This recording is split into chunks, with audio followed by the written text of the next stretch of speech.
Okay, Bismillah. Hello everyone, and welcome to our first episode in GRC Pioneers. It's a series actually of live meetings, I would say, with experts from the network from all around the world. I'm Abdelmalek NAJIH, CEO and founder of an advice, consultant and certificate auditor, also trained with PECB, and with me, Mike Boutwell. So Mike, hello. Hello everyone, and thanks for having me, Abdelmalek. I'm an information security consultant, 15 years of experience, and Abdelmalek and I have done few presentations together in the past, so it's always nice to be back. Thank you very much for accepting the invitation, and good to see you again. So today, the subject will be fundamentals to aspects of the CISO, and we will be discussing the role of the CISO, mission and tasks, challenges, required skills, and the ideal profile. So let's start with the role of the CISO. So Mike, starting with you, what can you say about the role of the CISO? What's the mission? What are the tasks? I would say really the role of the CISO is to be the ambassador for the information security program within an organization. A lot of people think that expertise in security means that you have to have all of the technical knowledge, but in this case, you're more leading the organization. And so a lot of the role aspects really get into managing people and overseeing the entire group. So it could be a small team or a larger team, but really the mission is to lead all of those different types of skill sets, whatever they need. And also I want to say that we have, when we say actually CISO, sometimes we also refer to this Chief Information Security Office, not only officer, which is a department. So sometimes it's mistakenly mixed up with other roles, like for example, data privacy officer, quality manager, business continuity. So it sometimes gets broader than only the role of the CISO itself. Yep. Yes, so the mission actually for me depended on how huge the company is, because it differs from small companies to big brands, for example. Sometimes it's just to ensure that, actually ensure the information security within the company, not by the conducting internal audits, but by implementing and performing management review, for example, or reviews in general. For example, helping IT teams to comply with the procedure, etc. Okay, so what about the tasks? So do you think that, for example, technical tasks are parts of the role of the CISO, like for example, penetration testing, security assessment from technical point of view, for example? I would say it goes really back to the size of the organization. For a very, very small organization, it can be, but for most of the organizations that really need a dedicated chief information security officer, these are the mid to large size organizations. You're talking at least a team of 10 people to, it could be hundreds. It's really more about coordinating all of the efforts, having a big picture view and more of a leadership view. I would say the technical skills are not so important because you can defer to the experts in that field who are really hands-on, but understanding what those specific technical skills are is very important, because you need to understand the importance of one with the other, or how they might work together, or things like that.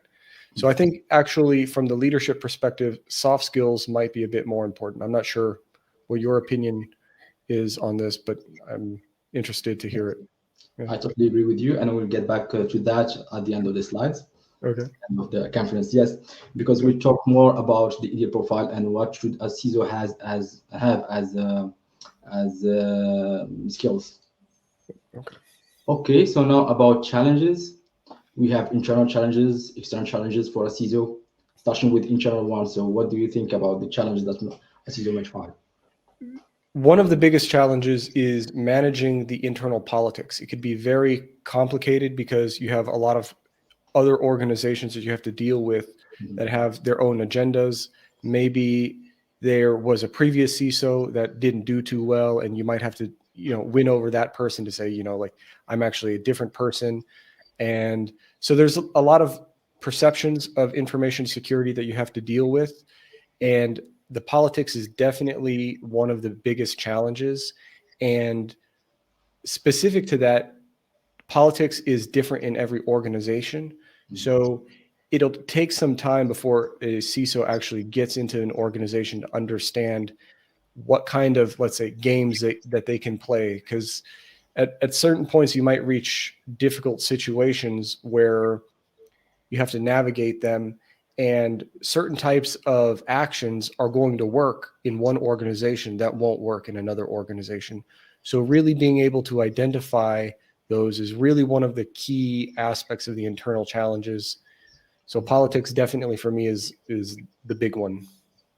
So actually, maybe it's the first time that I see someone discussing this point.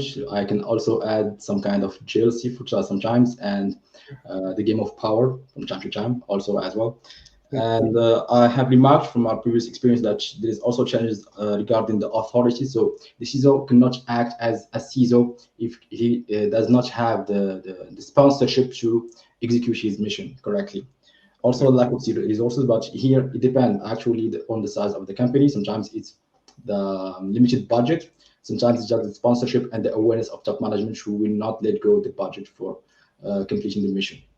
Absolutely. If I may add on this, so what I've seen, it's really common, is exactly that an organization, they want a CISO in name only. Yeah, in name only, and they don't want to give him a budget or him or her a budget, or if they give them a budget, it's really constrained. They don't give them the decision-making power to hire additional people or things like that, and they still expect results, which really isn't realistic. So the authority and all of that you spoke to is also another very critical aspect, and one of the biggest mistakes that organizations make when they're bringing in a CISO or they have a CISO is just not giving them the resources or the freedom to make the right decisions. Sometimes they don't even provide enough information. I don't know if it's lack of trust for the CISO because they might think that he will resign, for example, after a while or something. But in many cases, I've seen that the top management are not communicating their goals clearly, so the CISO can base their orientation based on their vision. Yeah. Absolutely. And so really the CISO is a support role in the business is really what you're getting at. So if they can't understand the overall goal, then they can't support that goal. Yeah, exactly. I have seen in some cases that the CISO is the one who decides for the go no go with clients and providers. I don't know, what do you think about this? Personally, I disagree. I disagree. I've seen it as well, and it can lead to some serious problems. Yeah. Specifically, like if you, like I dealt with it recently. If you give a risk management view, Yeah. the CISO can just simply disagree with that single-handedly without necessarily having input from other executives or other staff, and they're not always right. Also, sometimes some CISOs aren't always the most trustworthy or honest, and I've seen it also where they basically have a side deal with a vendor and they just work with that vendor simply because they want to, and it doesn't necessarily mean that that vendor is the best fit for that organization, right? So we agree that the CISO must just like assess the risks and provide the analysis and let the top management decide. Exactly. Basically, does the vendor fit the need for the CISO if it's a security tool or provider, or if it's some other business application, does it present any risks within his domain? And then kind of advise, like you said. Okay, thank you very much. And what about the external challenges? What do you think? Definitely managing third parties, definitely, because there's a tendency, especially I'm finding now with a lot of very cool AI type tools where a lot of business organizations, they say, we just want to jump in and use this tool because it's very cool and it will help us optimize our work. And so there's a real rush to that. But oftentimes those business units don't include the CISO in those discussions. And so managing the communication with those third parties and getting really accurate information from those third parties, because those third parties have a conflict of interest. They want to sell an organization something and obviously win the biggest contract that they can. And most of the time, they're not completely transparent about their practices. And so you really have to read into the whole situation, know the right questions to ask, and really take a methodical approach. But also, if you're really serious about that tool, you can't take too long, because then they'll lose interest and they'll kill the contract, and you might lose out on actually getting the product that you really want. So it's about finding the right balance of managing that relationship. I would say definitely the third parties is, one of the biggest issues. I have another one in mind, but I will let you speak if you have any. No, go ahead. Yeah. Okay. So regulators. So if they're working in a highly regulated environment, finance, healthcare, those sorts of things, managing the regulator relationship is very challenging, because you have to communicate things accurately, but you also don't want to put your organization in a really difficult position. So you can't lie to the regulator, but you don't want to basically put your organization in the position to be fined or have serious legal consequences from regulators. So managing the communication between the regulatory bodies can be very challenging sometimes, into what you include into a report, how you include it, how you communicate it, and all of those discussions.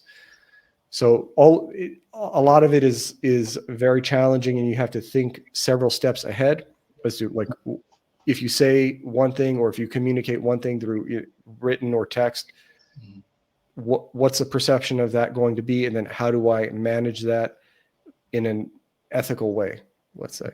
Yeah. Well, yeah, of course. So some regulations just add some complexity to the relation with suppliers and for clients as well. But I guess it also can help hardening the contract with the provider. For example, in some countries, you cannot just come and ask for an audit for the service provider. In Europe, for example, there is the right of audit, so automatically you can include it with no issues. So it might be helping. Something else, again, so regarding the challenges, I guess that the size of the company plays also a role. It can help or not the CISO, because if the company is really big, then he can negotiate the way he wants. He can ask for audit reports, for example. He can even ask to conduct a pen test. Why not? But if there is no budget, if it's a small company, then the negotiation is not, is not possible. So the service provider just put his contract, take it or leave it. Absolutely. I'm not going to name some companies, but the big ones in the world. So they just propose their contracts and just take it or you leave it. Absolutely. Yep. I guess there's also the evolution of technology, but also the legal framework. So the CISO should be up to date in real time with all the regulations related to information security, for example, which is a little bit hard to do. We have the case of NIS2 that will be released, or actually to be in force next October. So I guess all the CISO around the world who are dealing with the European market should comply with the coming regulations for each country. Yeah, absolutely. What I've seen in larger organizations, they tend to defer that. They kind of distill it like to action points. So it's not, sometimes it's the legal team, the internal legal team, but usually they have at least, a couple of dedicated people who look at those regulations and then say, what does this mean for the CISO as an organization, the Chief Information Security Office? What are our obligations? Because, okay, NIS2 is more information security related, but there are some that are mostly not information security related, but have, like, let's say 10 or 20% applicability in that area. So a lot of those regulations don't necessarily apply fully to information security. So having some dedicated people to distill that information and to like summarize it into action items for them really helps, at least from what I've seen. Yeah. Well, again, it depends on the size of the company, because I've seen that some have departments like compliance department, legal department, and then the CISO office. Yep. Sometimes there's only the poor CISO who are playing all the roles. Yeah. So, yeah. Okay. So, getting back to the CISO roles and mission. So, what are the technical skills that a CISO should have? I would say the technical skills CISO should have are really at a high level of understanding, but this really goes back to the size of the company, like you mentioned. Yeah. In smaller organizations, it can be where a CISO is really hands-on doing risk assessments of maybe vendors, third parties, or internal applications, things like that. So if that's the case, then the understanding of those technical systems that's specific to that company, which it could be SaaS or some sort of other technological solution. If it's a larger company, I would say a broad understanding of the technical skills, but not a deep understanding. So you need to understand the difference between a penetration test and a risk assessment or threat analysis, how all of these can work together in an overall program, and then what the results or outcome of each one of those activities means for your organization. So when you're viewing something at a bigger picture, you understand, the overall meaning for the organization of what those results are, right? And you're deferring, like in the case of the larger organization, you're really deferring the technical skills to the teams under you. Okay, let's start with small companies, for example. The perfect CISO, what technical skills should he have, for example? Penetration testing, for example, vulnerability management. Yeah, I would say penetration testing, vulnerability management, and overall risk assessments, understanding the technical aspects of the company. So, for example, I would say, like, let's pick a SaaS, like a cloud environment, right? That's very common for the small, highly technical companies that need a CISO. So understanding cloud security, it could be one, and then how the penetration testing, risk assessments, all of that. And then the overall security requirements for the systems that they're developing, right? So how do those get done in practice?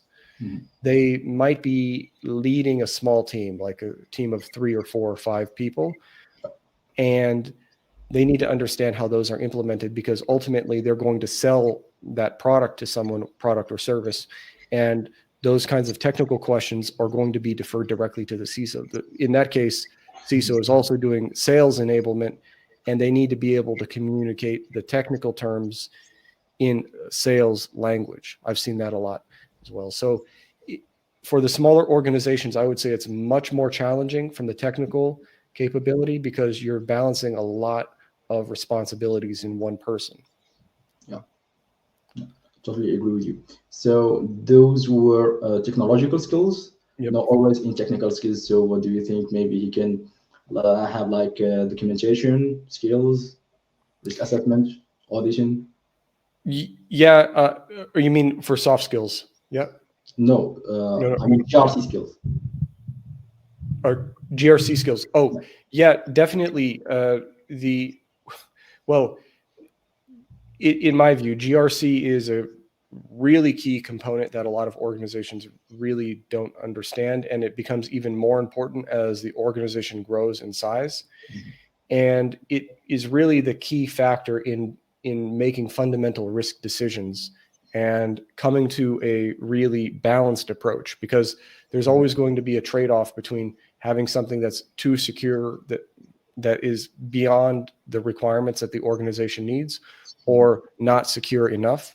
So being able to navigate the GRC process is really, really important, and communicate the risk in a business sense to non-stake or the other stakeholders. So if you have some sort of technical issue, you need to really be able to translate that into simple language and make a really good case for why that's important to the business, because nobody really cares about the technical aspects of that. They really want to understand like what the risk is to the business, or what the benefit is to the business in real terms. How is this going to protect us, or how is this going to grow our bottom line?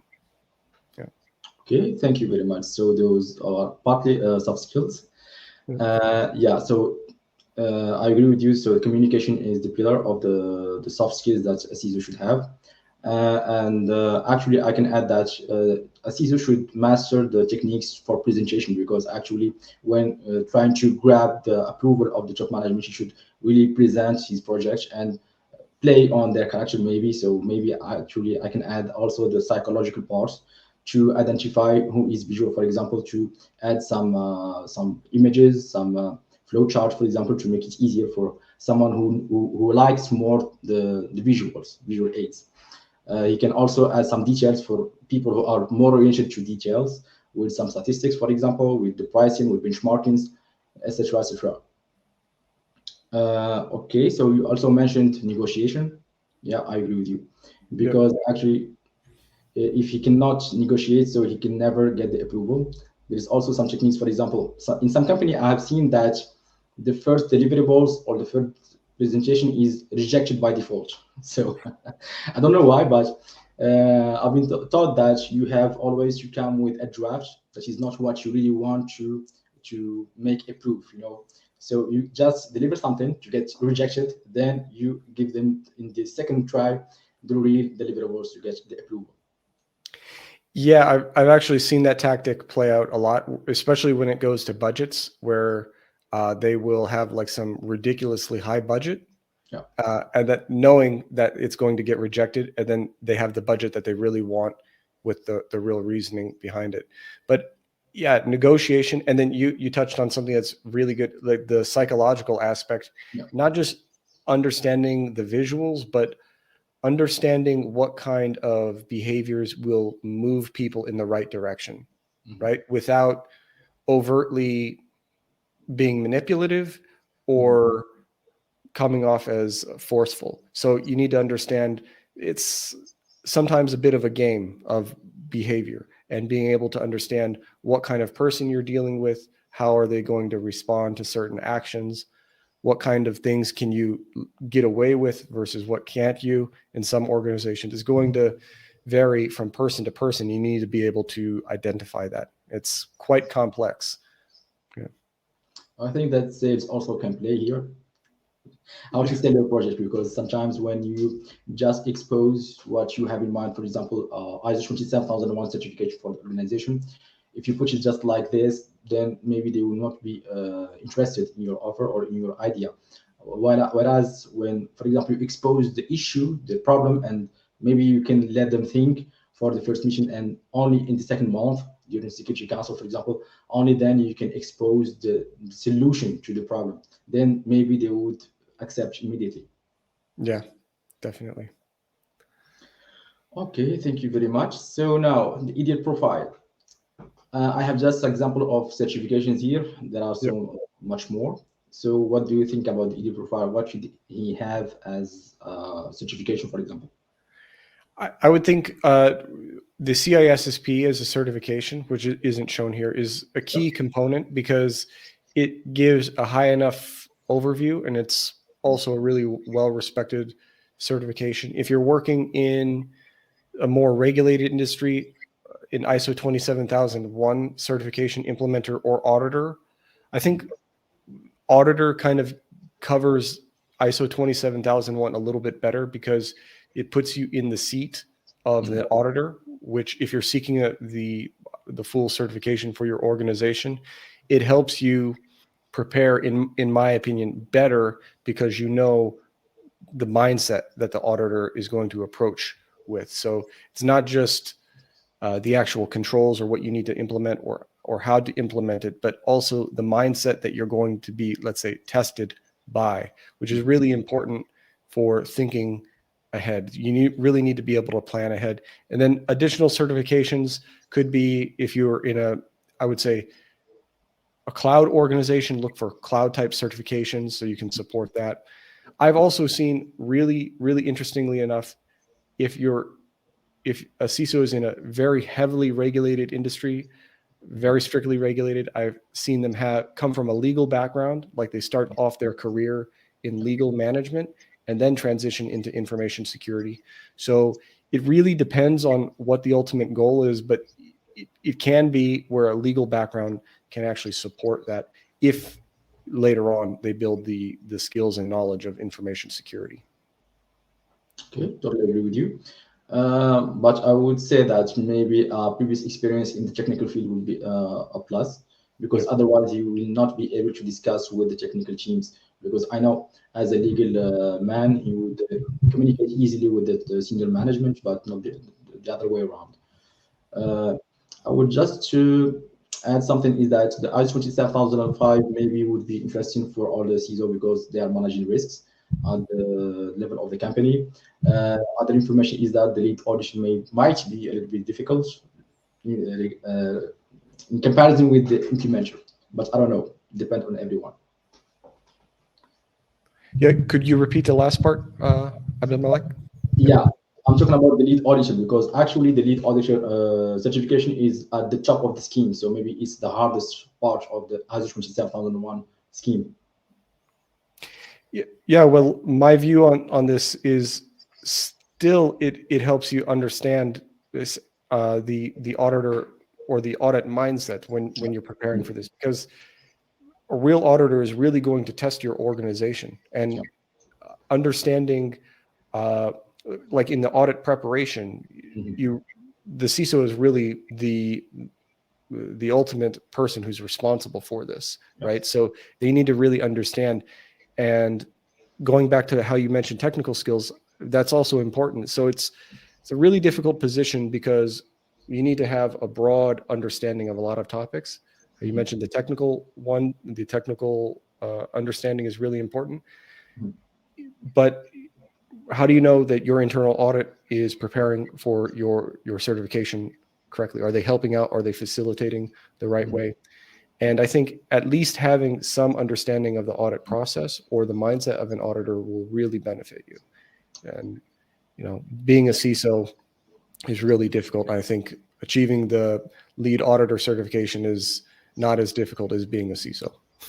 Yeah, sure. The point that I wanted to say is that lead auditor is not the starting point, but of course he has to know how audits are conducted.